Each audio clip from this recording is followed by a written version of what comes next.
Tamang-tamang kasunod ng pagbabalita ni Mang Tani sa takbo ng panahon, paglangoy sa Hidden Lagoon, pag-ika nga explore sa isang kuweba sa isla ng Siargao at pagre-relax sa White Sand Beach sa isla ng Panglao.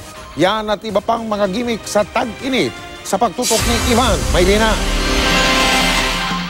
Hindi nakataka-taka kung bakit karamihan ng mga dumarayo sa Panglao Island sa Bohol, mga turista mula pa sa ibang bansa. Ang malapulbos kasing white sand at ang asul na tubig talaga namang world class. Yeah, we have a really nice time. It's really nice here. Much more nice than Europe. Maliban sa pagbababad sa arawan, pwede rin mag-food trip sa mga kainan. At matapos ang buong araw na pagliliwaliw sa beach, maraming pwedeng pagpili ang mga resort at hotel sa isla para makapagpahinga.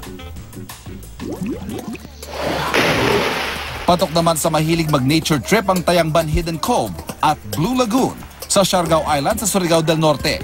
Sa sobrang lino ng tubig sa lawa, kita na ang ilalim nito. Bukod sa lagoon swimming, pwede rin i-explore ang isang kuweba rito na puno ng mga stalactite at stalagmite na may kakaibang korte tulad ng isang ito na mukhang jellyfish. Panlaban naman ang Buwak Marinduque, napaka-presko sa lamig na tubig ng Bulsukan Natural Pool.